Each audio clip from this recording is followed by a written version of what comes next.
ఇచ్చిన వారంలో కూడా మనము సిద్ధపాటును గురించి మనము చూసుకుంటూ వచ్చాం. సిద్ధపడాలా, యేసుక్రీస్తు రాకడ అతి సమీపంగా ఉంది కాబట్టి మనం ఏం చేయాలా? సిద్ధపడాలా. సిద్ధపడాలా అన్న దాని గురించి నేను చాలా కార్యాలు మీకు నేనేం చేశానంటే చెప్పాను. ఏంటి అంటే, ఒక దేశానికి మనం వెళ్ళాలంటే మనం ఎన్ని విషయాల్లో సిద్ధపాటు పడతాము అనే గురించి దాని గురించి మీకు చెప్పాను. పాస్పోర్ట్ రెడీ చేస్తాం, వీసా రెడీ చేస్తాం, ఫ్లైట్ కు వెళ్ళడానికి ఫ్లైట్ బుక్ చేస్తాం, ఇవన్నీ కూడా మనం చేస్తాం. మనం సిద్ధపడతాం, ఇంకొక దేశానికి వెళ్ళడానికి మనం సిద్ధపడతాం. కాబట్టి ఆ సిద్ధపాటు ఎలా ఉంటుంది అంటే మన ఇష్టానుసారమైనటువంటి సిద్ధపాటు కాదు. ఇప్పుడు పాస్పోర్ట్ తీసుకోవాలంటే వాడు ఏమేం పేపర్లు చెప్తాడో ఆ పేపర్లుదా ఇవ్వాలా, వాడు ఎంత డబ్బు చెప్తాడో అంత డబ్బుదా ఇవ్వాలా. ఇన్ని పేపర్లు కాదు, ఇది ఒకటి ఇస్తానంటే వాడు ఒప్పుకోడు. వీసా కూడా ఏం చేస్తాడు, వాడు ఏమేమి అడుగుతాడో అవన్నీ కూడా నువ్వు ఇస్తేనే వీసా ఇస్తాడు, నీకు పాస్పోర్ట్ ఇస్తాడు. అన్నిటికీ రూల్స్ ఉన్నాయి, ఆ రూల్స్ ప్రకారం నువ్వు చేస్తేనే వస్తుంది, లేకపోతే రాదు.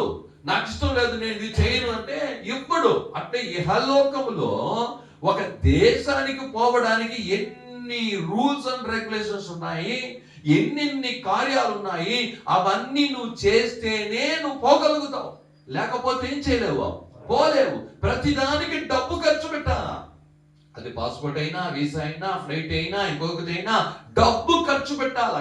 డబ్బు ఇస్తేనే కానీ ఏం చేయదు, ఆ కార్యాలు జరగు. అలాగైతే యేసు ప్రభు యొక్క రాకడ సమీపంగా ఉన్నట్టయితే ఆయనతో కూడా మనం వెళ్ళడానికి దేవుడు మనకి ఏమేమి బైబిల్లో చెప్పాడో వాటన్నిటిని తూచా తప్పకుండా చేస్తేనే పోతావు.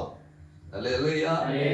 నీకు ఇష్టమైనట్టు నువ్వు బ్రతికేసి, నీకు ఇష్టమైనట్టు నువ్వు ఉండి నువ్వేం చేయలేవు, పోలేవు. గడిచిన వారంలో చూస్తూ వచ్చాం. ఆ తర్వాత అనేక రకాల వీసాల గురించి చూసాం. హల్లెలూయా. ఎన్ని రకాల వీసాలు ఉన్నాయి? Tourist visa, education visa, visit visa, work visa, business visa, ఇన్ని వీసాలు ఉన్నాయి. హల్లెలూయా. అంటే ఒక టూరిస్ట్ వీసాకి పోతామంటే ఒక నెల రోజులు అక్కడ ఉండి చుట్టి చూసి తిరిగి మనం ఏం చేసేస్తాము, మన ఊరికి, మన దేశానికి మనము వచ్చేస్తాం. కానీ మనం వెళ్ళబోతున్నటువంటి పరలోక రాజ్యం అనేటువంటి దేశానికి మనం వెళ్తున్నామంటే తిరిగి రాము. ఏమే తిరిగి వస్తామా? రాము. అంటే నువ్వు ఎలా సిద్ధపడాలా అంటే, మనం ఒక నెల రోజులు మాత్రం అక్కడ ఉండేసి వచ్చేస్తామంటే నెల రోజుకు మాత్రమే సిద్ధపడిపోతావు. ఒక టూరిస్ట్ వీసా కన్నా నెల రోజులు సిద్ధపడిన తర్వాత మళ్ళీ తిరిగి వచ్చేస్తాం కదా. కానీ నువ్వు ఇంకా ఈ దేశం నుండి అమెరికా దేశానికో ఏదో ఒక దేశానికి అక్కడే వెళ్ళి సెటిల్ అయిపోతావు, తిరిగి రానే రావు ఈ భారతదేశానికి. అంటే అప్పుడు ఎలా సిద్ధపడిపోతావు? హల్లెలూయా. అప్పుడు మనం ఈ దేశంలో ఉండే ఇల్లు, వాకిలి, నీ నేల, నీకు ఏముందో అన్నిటినీ ఏం చేసేస్తావో అమ్మేస్తావు. కరెక్టే కదా? ఏది లోకంలో పెట్టుకోవు ఇంకా నీకు. ఎందుకంటే ఇప్పుడు నువ్వు ఎక్కడ పోతున్నావో ఇంకొక దేశానికి పోయి అక్కడనే ఉండిపోతావు, తిరిగి రావు. ఇప్పుడు నువ్వు నేను ఎక్కడికి యేసయ్య మనల్ని తీసుకోబోతున్నాడంటే పరలోక రాజ్యానికి తీసుకోపోవడానికి ఆయన మధ్య ఆకాశంలో రాబోతున్నాడు. నువ్వు ఆయనతో కూడా వెళ్ళబోతున్నావు. అప్పుడు ఎలా సిద్ధపడాలి నువ్వు ఇక్కడ? అప్పుడు తిరిగి రావు, అక్కడే నీవు. అంటే ఈ లోకములో ఉన్నవన్నీ ఏం చేసేయాలా? హల్లెలూయా. అంతా ఒక్కటి కూడా ఉండకూడదు. ఏమే అవన్నీ వదిలిపెట్టి నువ్వు సిద్ధపడిపోవాలి అక్కడికి. అది కాబట్టి ఆ యొక్క కార్యంలో మనము ఈ రోజు ఒక కార్యాన్ని చూడబోతున్నాం. హల్లెలూయా. హల్లెలూయా చెప్తావా? 1 యోహాను రాసిన పత్రిక 2వ అధ్యాయము 15-16 వాగ్దాన వచనాన్ని మనం చదువుకున్నట్లయితే అక్కడ ప్రభు అయిన దేవుడు ఒక మాటను మనకు రాసి పెట్టాడు. యోహాను రాసిన మొదటి పత్రిక 2వ అధ్యాయము 15-16 ఈ లోకమునైనను లోకములో ఉన్న వాటివైనను ప్రేమింపకుడి. ఎవడైనను లోకమును ప్రేమించిన ఎడల తండ్రి ప్రేమ వానిలో ఉండదు. లోకములో ఉన్నదంతయు అనగా శరీరాశయు, నేత్రాశయు, జీవపు డంబమును తండ్రి వలన పుట్టినవి కావు, అవి లోక సంబంధమైనవే. హల్లెలూయా. అప్పుడు నేను చెప్పాను, పరలోక రాజ్యంలో మనం వెళ్ళాలంటే మనం ఎలా సిద్ధపడాలా అంటే ఈ భూలోకంలో ఉన్నవన్నీ భూలోక సంబంధమైనవన్నీ విడిచిపెట్టాలా. అంటే ఇంకొక దేశానికి నువ్వు పోతున్నావు అంటే ఈ దేశానికి సంబంధమైనవి ఏం చేయాలి? నువ్వు విడిచిపెట్టాలా. ఇంకొకటి తెలుసా, మీరు కానీ ఇంకొక ఫారిన్ దేశానికి, ఏదో ఒక దేశానికి నువ్వు సెటిల్ అయిపోయినావు, అక్కడ నీకు ఆ యొక్క దేశం యొక్క అన్ని కార్యాలు వచ్చేసినాయి అంటే భారతదేశపు పాస్పోర్ట్ కూడా రిటర్న్ ఇచ్చేస్తారు. ఎట్లా? పాస్పోర్ట్ కూడా రిటర్న్ ఇచ్చేస్తారు. ఇదే రూల్ అండి. నువ్వు అమెరికాకి సెటిల్ అయిపోయినావు, ఇక అమెరికాలో నీకేమొచ్చేసింది, అక్కడ ఓటర్ ఐడి, ఆధార్ ఐడి అన్ని వచ్చేసి నువ్వు అక్కడ వారిగా మారిపోయినావు అంటే పాస్పోర్ట్ కూడా, ఇండియన్ పాస్పోర్ట్ ను రిటర్న్ చేసేస్తారు. ఇక నేను ఇండియాకి సంబంధించినవన్నీ కాదు, ఇక నాకు అమెరికా పాస్పోర్ట్ నేను తీసుకునేసిన, ఇక్కడ అమెరికా వాడిని. ఇది రూల్స్. హల్లెలూయా. పాస్పోర్ట్ కూడా రిటర్న్ చేస్తారు. అంటే ఈ భూమికి సంబంధించినవన్నీ కూడా నువ్వేం చేశానంటే అక్కడే వదిలేయాల. హల్లెలూయా. అందుకే యేసు ప్రభు ఇక్కడ చెప్పాడు, ఏంటి ఎలా నువ్వు సిద్ధపడాలా అంటే, ఈ రోజు వాక్యం చెప్పు చూడండి, ఈ లోకమునైనను ఈ లోకములో ఉన్న వాటినైనను ప్రేమించకండి. హల్లెలూయా. ఏమంట? ఈ లోకాన్ని ప్రేమించొద్దు, లోకములో ఉన్న వాటిని కూడా ప్రేమించొద్దు. రెండు చెప్తున్నాడు, లోకాన్ని ప్రేమించొద్దు, లోకములో ఉన్న ఏ దాన్ని కూడా నువ్వేం చేయొద్దు, ప్రేమించవద్దు అన్నాడు. ఎందుకు ఆయన చెప్తున్నాడు, ఈ లోకమునైనను లోకములో ఉన్న వాటినైనను ప్రేమించు. ఎవడైనను లోకమును ప్రేమించినడా తండ్రి ప్రేమ వానిలో ఉండదు. నువ్వు లోకాన్ని ప్రేమిస్తే, లోకములో ఉన్నవన్నీ ప్రేమిస్తే దేవుని ప్రేమ నీలో ఉండదు. ఎవరు చెప్పరా? నేను చెప్పలా, వాక్యం చెప్తా. హల్లెలూయా. అప్పుడు లోకము అంటే ఏమిరా అంటే, అప్పుడు చెప్తున్నటువంటి 16వ వాక్యము, లోకములో ఉన్నదంతయు ఏమంట అంటే ఏంటి అనగా శరీర ఆశ. ఏం ఆశ? రెండవది నేత్ర ఆశ, మూడవది జీవపు డంబం. ఈ రోజు మనం ఒకటిగా చూడబోతున్నాం, శరీర ఆశ. హల్లెలూయా. ఈ శరీరాశ, నేత్రాశ, జీవపు డంబం అనే ఈ మూడు పరలోకానికి సంబంధించింది కాదు, ఈ భూలోకానికి సంబంధించినవి అని స్పష్టంగా దేవుడు చెప్తున్నాడు. చూడండి ఏం చెప్తున్నా, 16వ వాక్యాన్ని పూర్తిగా చదివేసి మళ్ళీ మేము వెళ్తాము. ఇదిగో లోకములో ఉన్నవన్నీ అనగా శరీరాశయు, నేత్రాశయు, జీవపు డంబమును తండ్రి వలన పుట్టినవి కాదు, అవి లోక సంబంధమైనవే. ఇహలోక సంబంధమైనది ఏ ఒక్కటి కూడా పరలోకానికి రాదు, పరలోకానికి నిన్ను తీసుకొని పోదు. అప్పుడు నువ్వు ఎలా సిద్ధపడాలంటే, ఈ లోకంలో ఉన్నవన్నీ నువ్వు విడిచిపెట్టాలా. ఎలా చెప్పాను, ఇంకొక దేశానికి నువ్వు సెటిల్ అవబోతున్నావు అంటే ఈ దేశంలో ఉన్నవన్నీ ఏం చేస్తావా, విడిచిపెట్టిపోస్తావు. అవసరం లేదు నాకు, అది ఏమొద్దు, ఇల్లు వాకిలు ఏమి నీకు ఉండదంతా ఏం చేస్తావు, అమ్మేస్తావు. ఇంకేమైనా ఉంటే ఎవరికో ఒకటి ఇచ్చేస్తావు, వదిలా తీసుకోకూడదు. నాకు ఏం నేను ఇక్కడ ఏం చేసుకోలేమా, తీసుకోపోలేము, తీసుకోపోకూడదు. అప్పుడు అలాంటి వాడిగా ఉండాలి. అంటే మొట్టమొదటిది శరీరాశ.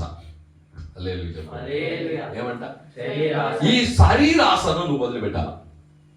ఇహలోకంలో నువ్వు ఎలా సిద్ధపడాలంటే, యేసయ్య రాకడకు ఈ శరీర ఆశతో కూడా నువ్వు పరలోకానికి యేసు దగ్గరకు పోలేవు. హల్లెలూయా. చూద్దాం యాకోబు రాసిన పత్రిక 4వ అధ్యాయము 4వ వాక్యము, పేజీ నంబర్ 212వ పేజీ.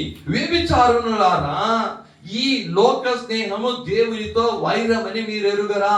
కాబట్టి ఎవడు ఈ లోకమును స్నేహము చేయగొరునో వాడు దేవునికి శత్రువు అగును.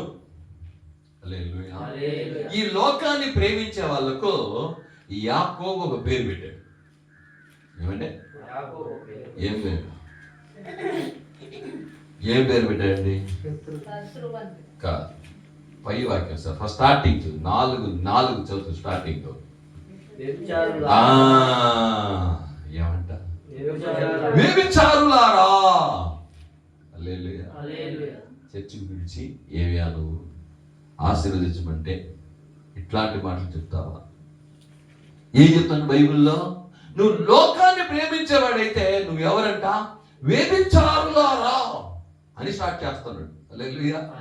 వ్యభిచారులారా అని స్టార్ట్ చేసి ఏం చెప్తున్నాడు చూడండి, ఈ లోక స్నేహము దేవునికి వైరమని మీకు తెలీదా? ఈ లోకాన్ని ప్రేమించేవాడు దేవునికి ఎవరంట? శత్రువు. నువ్వు ఈ లోకాన్ని ప్రేమించినట్టయితే, లోకములో ఉన్న వాటిని ప్రేమించినట్టయితే దేవునికి ఏమవుతావు? నువ్వు శత్రువు అవుతావు. అందుకే ఇక్కడ చెప్తున్నాడు చూడు, లోకములో దేవునితో వైరమని నీవే. కాబట్టి ఎవడు ఈ లోకమును స్నేహము చేయగోరునో వాడు దేవునికి శత్రువు అగును. హల్లెలూయా. కాబట్టి ఈ శరీర క్రియలను నువ్వేం చేయాలంటే వదిలిపెట్టాలి. హల్లెలూయా. చూద్దాం, కొరింథీయులకు రాసిన మొదటి పత్రిక 15వ అధ్యాయము 50వ వాక్యంలో ఒక అద్భుతమైన మాట రాయబడింది. 1 కొరింథీయులకు రాసిన పత్రిక 15వ అధ్యాయము 50వ మాట, సహోదరులారా నేను చెప్పున్నది ఏమనగా, రక్త మాంసములు దేవుని రాజ్యమును స్వతంత్రించుకొన నేరవు. రక్త మాంసాలు దేవుణ్ణి రాజ్యానికి వెళ్ళవు. అంటే శరీరము, శరీర ఆశ, ఈ శరీర ఆశ, ఈ శరీరపు క్రియలు నీకు ఉన్నట్టయితే నువ్వు పరలోక రాజ్యానికి వెళ్ళలేవు. హల్లెలూయా. దాన్ని నువ్వు ఇక్కడ విడిచిపెట్టాలా, దానికి విరోధంగా నువ్వు ప్రార్థన చేయాలా. ఈరోజు నీ ప్రార్థన ఎట్టుందంటే, దేవుని దగ్గర మనం ప్రార్థన ఎలా చేస్తామంటే, ప్రభువా నాకు సమాధానము ఇవ్వు, ఆశీర్వాదము ఇవ్వు, విడుదల ఇవ్వు, ఇల్లు ఇవ్వు, పని ఇవ్వు అని అడుగుతాను. అంతే కదా? ఏమడుగుతున్నావు? ఇవ్వు. సమాధానం లేదయ్యా, సమాధానం ఇవ్వు. ఆరోగ్యం లేదయ్యా, ఆరోగ్యం ఇవ్వు. విడుదల లేదయ్యా, విడుదల ఇవ్వు. ఇప్పుడు ఏం చేయాలి తెలుసా?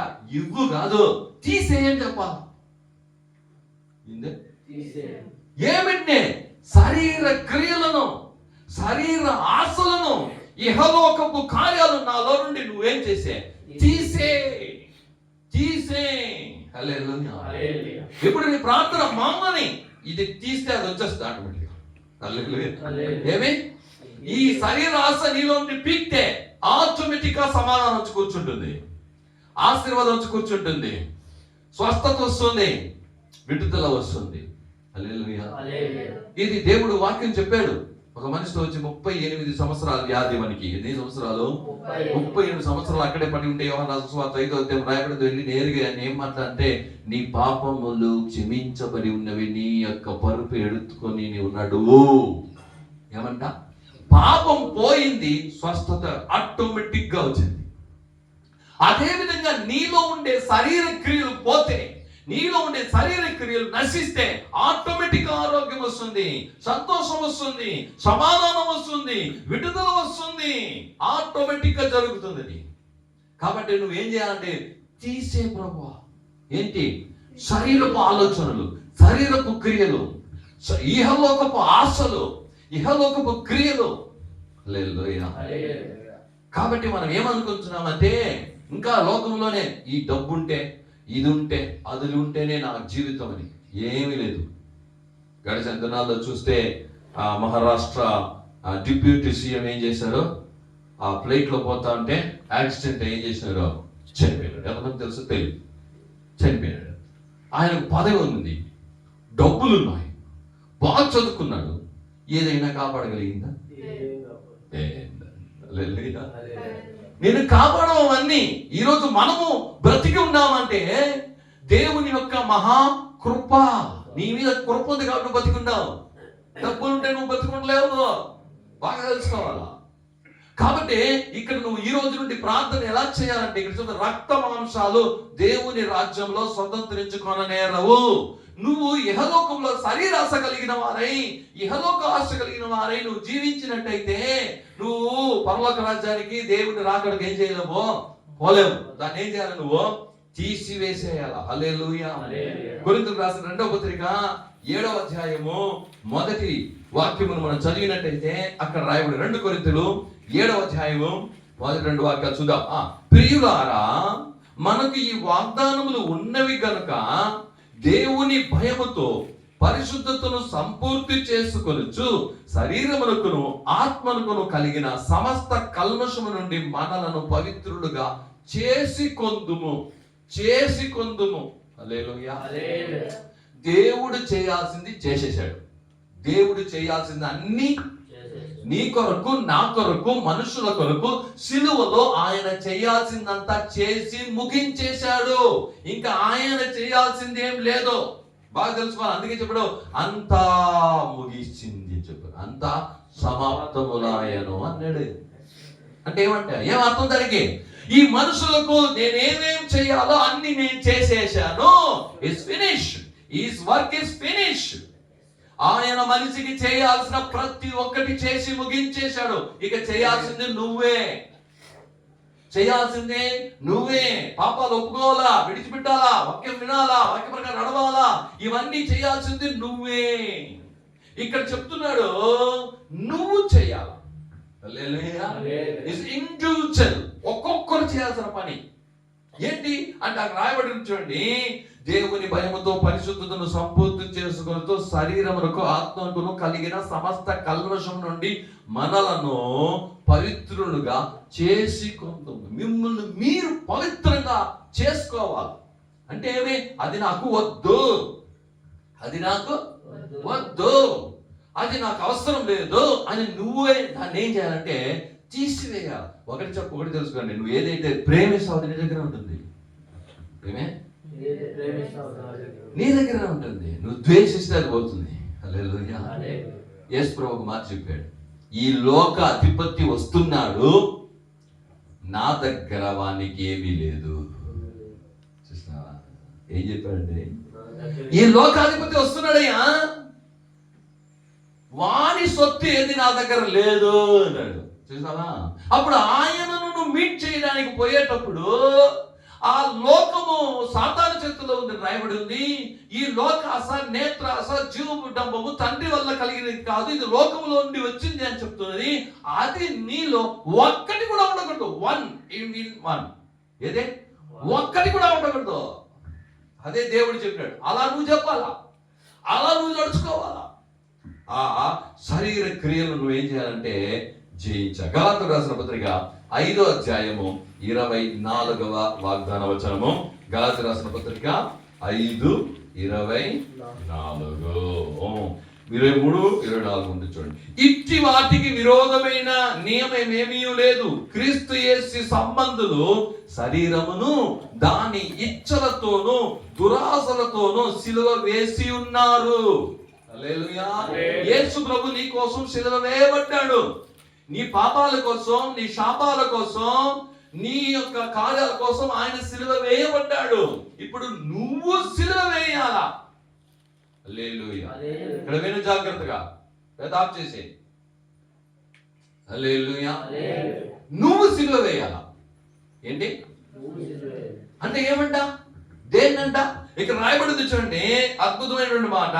క్రీస్తు యేసు సంబంధ శరీరమును ఏమి దాని ఇచ్చలతోనూ దురాశలతోనూ సిలువ వేసి ఉన్నావు. ఇచ్చలు, నీ శరీర ఇచ్చలు, దురాశను సిలువ వేయాలా. అంటే ఏమంటే చంపాలా. సిలువ అంటే ఏమి? చావు, చంపాలా. యేసుక్రీస్తు సిలువ వేయబడ్డాడంటే యేసుక్రీస్తు సిలువలో మరణించాడు. అంటే నీలో ఉన్న శరీర క్రియలను నువ్వుగా చంపాలా, నువ్వుగా చంపాలా, ఇంకొకరు కాదు. నువ్వుగా చంపాలి. ఇది దేవునికి ప్రియమైనది కాదు, ఇది వద్దు అని నువ్వు దాన్ని చంపాలా, సిలువ వేయాలా, సిలువ వేస్తూ ఉండాలా. ఇదన్నీ శరీర క్రియలు, ఇదన్నీ దేవునికి నచ్చనివి, ప్రియం లేనివి. ఇది వద్దు, ఇది ఉంటే నేనేం చేయలేను, ఆయన రాకడకు పోలేను. అంటే శరీరపు క్రియలను నువ్వు చంపుతూ సిద్ధపడాలా. హల్లెలూయా. పూర్తిగా చంపేసిన వాడిగా సిద్ధంగా ఉండాలా. హల్లెలూయా. అందుకే పౌలు నువ్వు సిలువ వేయాలా.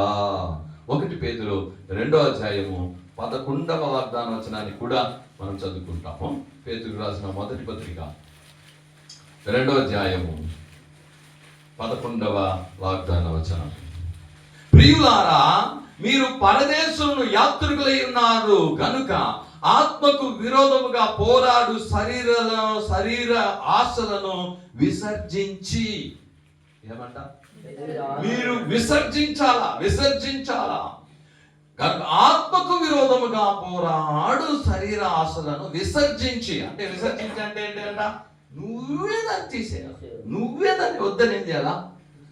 ఆత్మకు విరోధంగా క్రియ చేసే శరీర క్రియలను నువ్వు వద్దని ఏం చేసేయాల, దాన్ని తీసివేసేయాల. హల్లెలూయా. ఏంటంటే నువ్వు శరీరాసతో ఏమంటే గలాతీయులకు రాసిన పత్రిక 5వ అధ్యాయంలో 19వ వాక్యంలో మీకు అందరికీ తెలుసు శరీర క్రియలు. ఇప్పుడు కొన్ని చదువుదాం. కొలస్సీలకు రాసిన పత్రిక 3వ అధ్యాయము 5 నుండి 10 వరకు మనం చూసినట్టయితే కొన్ని మాటలను ఇక్కడ చెప్పాడు. ఈ రోజు ఆ మాటలను నువ్వు కూడా ఏం చేయాలంటే తెలుసుకొని వాటిని నువ్వు తీసివేసేయాలా. కొలస్సీలకు రాసిన పత్రిక 3వ అధ్యాయము 5 నుండి 10 వరకు శరీర క్రియలు చెప్తాను, చూడండి, గమనించండి. ఈ రోజు ఏదో వస్తానామో వాక్యం వింటున్నామో పోతా ఉన్నాము. నేను చెప్పేసిన అందుకే ఈ రోజు నీ ఆశీర్వాదం నీ చేతుల్లో. ఎట్లా? ఎవరి చేతుల్లో? నీకు రావాల్సిన విడుదల నీ చేతుల్లో. ఎవరి చేతుల్లో? నీకు కావాల్సిన స్వస్థత నీ చేతుల్లో ఉంది. ఎట్లండి? ఎవరి చేతుల్లో ఉంది? నీ చేతిలో. దేవుడు చెప్పే ప్రతిసారి చెప్పే మాటకు ఒప్పుకొని విడిచిపెట్టి వాటిని ఏదైతే చేయమన్నాడు దాన్ని చేస్తే విడుదల నీకు వస్తుంది, లేకపోతే లేదు. నీ చేతుల్లో ఉంది. ఊరికే వచ్చేసి చర్చకు వచ్చేసి ఊడిస్తే అన్ని పొడవు. చర్చకు వచ్చినానయ్యా, చర్చకు పోతానయ్యా, ప్రార్థన పోతానయ్యా, పాటలు పాడినానయ్యా, ఆరాధన చేసినానయ్యా, పోవు. వాక్యమేమైనా ఆ వాక్యాన్ని విని ఆ వాక్యము నీ జీవితంలో అనుసంధానం చేసుకొని ఏది చేయమన్నాడు అది చేసి, ఏది వదలమన్నాడు అది వదిలి అవి చేస్తేనే మార్పు నీలో వచ్చింది. అన్ని చేతిలో ఉంది. అందుకే చెప్పినాను. అప్పుడు చూడండి, ఇప్పుడు ఏముంది చూద్దాం. ఏది శరీరాశ చూద్దాం. కావున భూమి మీద ఉన్న మీ అవయవములను అనగా జారత్వము, అపవిత్రత, కామాతురత, దురాశను, విగ్రహారాధన అయినటువంటి ధనాపేక్షను చంపివేయుడి. ఏం చేయాలంటే దీన్ని మీరు చంపాల. హల్లెలూయా. వీటిని ఏం చేయాలంట? నువ్వే చంపే. ఇవి వద్దు. ఇవేంటిది? వద్దు అని నువ్వు చంపాలంట. ఇవన్నీ నువ్వు చంపాలా. చూడండి 6వ వాక్యం. వాటి వలన దేవుని ఉగ్రత అవిధేయుల మీదకి వచ్చును. అందుకే కీర్తన 2వ అధ్యాయం కూడా మనం చదువుకున్నాం. దేవుని కోపం వస్తుంది. వీటిని నువ్వు చేస్తే దేవుని కోపం నీ మీదకి వస్తుంది, వచ్చును. పూర్వము వారి మధ్య జీవించినప్పుడు మీరును వీటిని అనుసరించి నడుచుకుంటురి. ఇప్పుడైతే మీరు ఇంకా ఇంకొక లిస్ట్ చెప్తున్నాడు. కోపము. ఏం మానాలా? హల్లెలూయా. కోపము, ఆగ్రహము, దుష్టత్వము, దూషణ, మీ నోట బూతులు అను వీటన్నిటిని విసర్జించండి. 2వ లిస్టు. శరీర క్రియలు ఇవి నీలో ఉన్నాయా? ఇవి అన్ని వదిలిపెట్టి నువ్వు పోవాలి. ఇది సిద్ధపాటులో 2వ స్టెప్. ఇట్లా నువ్వు సిద్ధపడాలా. ఇవన్నీ పెట్టుకొని సిద్ధపడ్డం కాదు. ఏమే? ఇప్పుడు ఎయిర్పోర్ట్కి పోతాం. నేను చెప్పాను కదా, కొన్ని ఐటాలు తీసుకొని పోకూడదు. ఏమి? అగ్గిపెట్ట, స్క్రూ డ్రైవరు, కటింగ్ ప్లేర్లు, కత్తి, ఇవన్నీ ఏం చేసుకోకూడదు. చాలా లిస్టులు ఉన్నాయి, తీసుకోపోకూడదు. నేను మర్చిపోయి ఏం చేసిన, పౌడర్ బాటిల్ తీసుకోపోతున్నా. పౌడర్ ఏమి? పౌడర్లు కూడా తీసుకోపోకూడదు. ఏ విధమైన పౌడర్స్ తీసుకోపోకూడదు. ఏం చేయకూడదు. అప్పుడు ఏం చేస్తాడా? తీసాడు, బారేస్తాడు. లేకపోతే ఇంకేమైనా ఉంటే వాని టికెట్ క్యాన్సిల్ చేసి పోరాడు పంపించేస్తాడు. ఏం చేస్తాడు? అప్పుడు సార్ ఇది పౌడర్ సార్, మీరు కాదు వేసి చూడండి, వాసన చూడండి ఎంత బాగా వస్తుంది, పౌడర్ వేసా ఇంకేం లేదు అని వాళ్ళ దగ్గర పోయి నేను చెప్తే వాడు ఏమంటాడు? ఏమన్నా మాట్లాడతాడా? పోయిన తెలుస్తుంది. హల్లెలూయా. ఏం మాట్లాడు, ఏమి మాట్లాడు. తీసుకొని రిజెక్ట్. ఏమి సార్ ఆ పౌడర్ అంటే నాకు చాలా ఇష్టం సార్, ఆ ఊర్లో దొరకదు సార్, అందుకని తీసుకున్నాను సార్, ప్లీజ్ సార్ అంటే కూడా అట్లా. ఒక సాధారణమైన ఫ్లైట్ ఎక్కి ఇంకొక దేశానికి పోయేది వాళ్ళు తీసుకోపోకూడదని రిజెక్ట్ చేసిన ఏ ఒక్క వస్తువు ఉన్నా నిన్ను పంపించరు. అట్లయితే యేసయ్య దగ్గరకు పోవడానికి రిజెక్ట్ అని చెప్పిన ఈ లిస్ట్ లో ఏ ఒక్కటి ఉన్నా నో ఏంటే అనుమతి చేస్తారా? లేదు అయ్యగారు, లేదు పాస్టర్, లేదు యేసయ్యా, నాకు ఈ ఉంగరం బలే ఇష్టము, ఈ కమ్ములు బలే ఇష్టం. నేను ఈరోజు స్టీఫన్ దీనికి పిలుచుకోవచ్చేదానికి పోతానండి, తిరిగి రోడ్డు దిగుతా ఉంటే ఒక అమ్మ పాపం ఇట్టినప్పుడు కొన్నది, నేను ఇట్లా వస్తాను, ఇక్కడ కట్టు వేసుకొని ఉండదు. ఏమో పాపం ఏమైందో తెలియదు, ఏమే ప్లాస్టర్ వేసుకొని ఉంది ఇంత పెద్దది, ఏమైందో తెలియలేదని ఈ పక్క చూసి ఇంత పెద్ద కమ్మలు వేసుకోండి. ఈ చెవుదా డ్యామేజ్ అయింది కదా, ప్లాస్టర్ వేసుకోండి, దీంట్లో ఇంత పెద్ద కమ్మలు వేసుకోండి, అట్లా ఇంత పెద్ద ఏలాడుతుంది, ఇట్లా ఒక చెవులో వేసుకోండి. ఏం వేయకుండా ఉంటే ఏం ఆలోచన, ఆ కమ్మలంటే నాకు ఇష్టమేసయ్యా, దీన్ని మాత్రం తీసుకొచ్చుకుంటాను అంటే వెళ్తాడా చెప్పండి. అప్పుడు నేను అందుకే నిన్న పోయిన వారం చెప్పాను, ఏదైతే ఉందో దాన్ని నువ్వు చేస్తేనే. ఒక్కటి కూడా వాళ్ళు ఏం చేయరు, ఎయిర్పోర్ట్లో కానీ, వీసా వాడు కానీ, పాస్పోర్ట్ వాడు కానీ, ఆ దేశపస్తులు కానీ ఏదైతే రిజెక్ట్ చేసి ఉన్నాడో దాంట్లో ఒక్కటి కూడా నువ్వు తీసుకోపోవడానికి కుదరదు. వాడు అంత స్ట్రిక్ట్ గా ఉన్నాడే, నువ్వు డబ్బులు ఇచ్చినావయ్యా, నువ్వు పోతావయ్యా, వాడు నేను చెప్పినట్టు నువ్వు చేస్తే రా, లేకపోతే పోరా అంటాడు. అట్టయితే దేవుడు నిత్య రాజ్యానికి పోతాను. ఇహలోకపు కార్యాలు ఏ ఒక్కటి ఉన్నా రిజెక్ట్, నువ్వు రిజెక్ట్. అప్పుడు పోయేటప్పుడు ఇవన్నీ చూసి ఇది వద్దురా, ఇది తీసుకోకూడదని ఇక్కడ మనం అంతా రిజెక్ట్ చేసేస్తాం. అదే విధంగా ఇవేది కూడా నేను ఏం చేయకూడదు, శరీర ఆశ. హల్లెలూయా. ఏం ఆశ అది? ఆ శరీర ఆశ. దానిని ఏం చేయండి, విసర్జించండి. ఆ తర్వాత చెప్తున్నట్లు 9వ వాక్యం, ఒకరితో ఒకడు అబద్ధమాడకుడి, ఏలైనగా ప్రాచీన స్వభావమును దాని క్రియలతో కూడా మీరు పరిత్యజించి జ్ఞానము కలుగు నిమిత్తమును దానిని సృష్టించిన వారి పోలిక చొప్పున నూతన పరచబడుచున్న నవీన స్వభావమును ధరించుకొని ఉన్నారు. హల్లెలూయా. అప్పుడు ఆ శరీర క్రియలన్నింటినీ ఏం చేసేయాలంటే చంపేయాలా, సిలువ వేయాలా. ఏం చేయాలా? చంపాలా, సిలువ వేయాలా. హల్లెలూయా. నువ్వు ఎలా సిద్ధపడాలంటే ఈ శరీర క్రియలు వదిలిపెట్టి ఆయన దగ్గరకు వెళ్ళాలి. హల్లెలూయా. ఇవన్నీ ఉంటే ఏం చేయలేవు నువ్వు. అనుకోవద్దు నేను పరలోకానికి వెళ్ళిపోతా, యేసయ్య వచ్చేస్తాను తీసుకొని పోతా. No way. హల్లెలూయా. ఏమేమన్నా దాన్ని ఇంకొకసారి నీకు చదివేస్తాను చూడండి.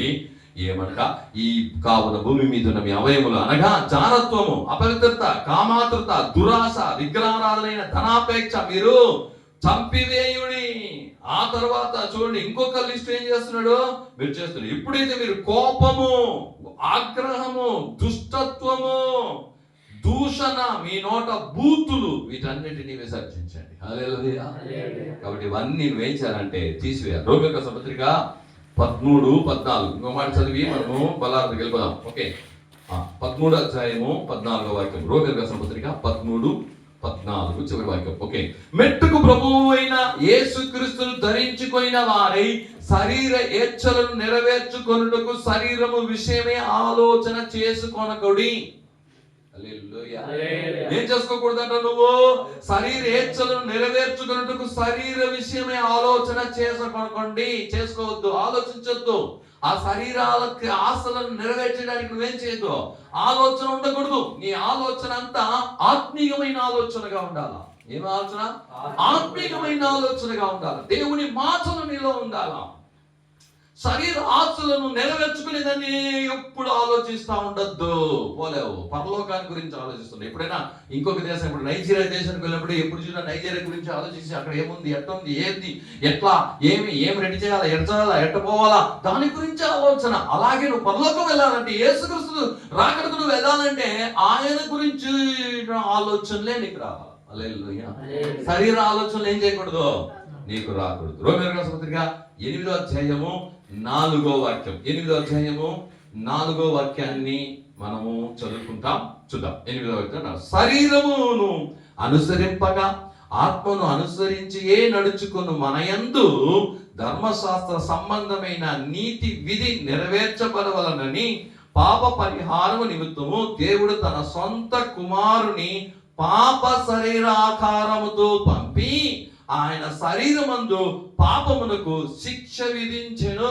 యేసయ్య మన కోసం వచ్చాడు. ఈరోజు మనము ఆయన శరీరాన్ని, రక్తాన్ని భోజనపానం చేయబోతున్నాం. అప్పుడు యేసుక్రీస్తు ఈ లోకములో ఆయన పుట్టినప్పుడు మనము చేసిన పాపాలన్నీ ఆయన శరీరంలో ఆయన మోసుకున్నాడు. ఏం చేసినాడండి? ఆయన శరీరంలో మోసుకున్నాడు. అందుకే ఇక్కడ చెప్పబడిన అద్భుతమైనటువంటి ఆ మాట ఏమంట? శరీరమందు పాపమునకు శిక్ష విధించెను. హల్లెలూయా. యేసుక్రీస్తు ఆయన ఆత్మ. అందుకే రాయబడి దేవుడు ఆత్మ కనుక ఆయన ఆరాధించువారు ఆత్మతోనూ సత్యముతోనూ. ఆయనకు శరీరం లేదు. హల్లెలూయా. దేవునికి ఏం లేదు? శరీరం లేదు. శరీరం మనకుదా ఉంది. దేవదూతలకు కూడా శరీరం లేదు. వాళ్ళకుంటే వేరే. బాగా తెలుసుకోవాలా. అప్పుడు యేసు ప్రభు ఈ లోకంలో ఎలా పుట్టాడంటే శరీరంతో పుట్టాడు. ఎందుకు ఎలా పుట్టాడంటే శరీరంతో పుట్టాడు. శరీరము, ఆ శరీరంలో మనకున్నటువంటి పాప శాపాలన్నీ ఆయన శరీరంలో ఆయన మోసుకొని తీసుకొని సిలువలో ఆయన వేలాడ్డాడు, కొట్టబడ్డాడు. అందుకే పాప శరీరంతో ఆయన ఏం చేశాడంట? దేవుడు ఈ లోకానికి పంపించాడు. ఎందుకంటే మన శరీరంలో ఏముంది? పాపం ఉంది కాబట్టి ఆ పాపానికి శిక్ష యేసయ్య తీసుకుని మన మీద రావాల్సిన శిక్ష ఆయన తీసుకున్నాడు. ఆయన తీసుకుని సిలువ వేయబడ్డాడు. ఆ పాపానికి శిక్ష విధించేశాడు. ఇక మీద మీరు విడుదల పొంది ఉన్నారు. చూద్దాం 8వ వాక్యం చదువుకొని మనం ప్రార్థనకి వెళ్ళిపోదాం. అదే 8వ అధ్యాయము 8వ వాగ్దానం. కాగా శరీర స్వభావం కలవారు దేవుణ్ణి సంతోషపరచలేరు, సంతోషపరచనేరరు. దేవుని ఆత్మ మీలో నివసించి ఉన్నడుగా మీరు ఆత్మ స్వభావం గలవారే గాని శరీర స్వభావం గలవారు కాదు. హల్లెలూయా. అప్పుడు నీ శరీర స్వభావాన్ని నువ్వేం చేయాలట? విడిచిపెట్టాలా, చంపేయాలా. ఏం చేయాలి? దాన్ని ఏం చేయాలా? చంపేయాలా. హల్లెలూయా. కాబట్టి ఈ రోజు దేవుని జన బల్ల ఆరాధనకు వెళ్ళబోతున్నటువంటి సిద్ధపడు. ఏమి? సిద్ధపడు. దేనికి? యేసయ్య రాకడకు సిద్ధపడు. ఎట్లా సిద్ధపడ్డాం? ఎట్లయితే ఇంకొక దేశానికి వెళ్ళి సెటిల్ అయ్యేటప్పుడు ఈ భూలోకంలో ఉన్నవన్నీ వదిలేస్తాడు, అమ్మేస్తాడు, వద్దనుకుంటాడు. వద్దనుకుంటేనే అక్కడ పోయేందుకు అవుతుంది. ఏమే? నాకు అవ్వా కావాలా, బువ్వా కావాలంటే కాదు. ఏదైనా ఒకటే. నీకు పరలోకం కావాలా, భూలోకం వద్దు. నీకు నీకు భూలోకమా? నాకు భూలోకము కావాలా, పరలోకము కావాలంటే కుదరదు. పరలోకం కావాలంటే యేసయ్యని కావాలంటే. అందుకే పౌలు చెప్తున్నాడు, యేసుక్రీస్తు యొక్క రక్షణ నిమిత్తము నాకున్నవన్నీ పెంటతో సమానమని ఎంచుకున్నాను. ఏమంట? అతనికి ఉన్నదంతా పెంట. ఏంటిది? వాడి చదువుకున్న చదువు పెంట, అతనికున్న డబ్బు పెంట, అతనికున్న ఆస్తి పెంట, అతనికున్నటువంటి పదవులు, అతనికున్నవి ఏదైనా అవన్నీ పెంటతో సమానము. అది నీకు కూడా రావాలా? ఏమే? పెంటను తీసుకుపోతావా? అమెరికాకి పోయేటప్పుడు ఆడ పేడ లేదంట అని 1 కేజీ పేడ ప్యాక్ చేసుకుని పోతావా? పెంట తీసుకుని పోతావా? తీసుకుపోతారండి ఎవరన్నా? చెప్పండి. పరలోకానికి పెంట తీసుకుపోవద్దు, పోలేదు. అక్కడ అశుద్ధమైనది ఏది కూడా అక్కడ రానేరదు అని ప్రకటన గ్రంథం చెప్పండి. కాబట్టి ఇవన్నీ మొట్టమొదట లోకము, లోకాశ, లోక క్రియలని నువ్వు ఏమనాలంటే అది పెంట. అదేమి? పెంటతో సమానము. ఎవరైతే ఈ ఈ బయలుబాటుకు వచ్చారు, ఈ వాక్యానికి లోబడతారో వాళ్ళండి దేవుని రాకడకు వెళ్ళగలుగుతారు. లేకపోతే లేదు.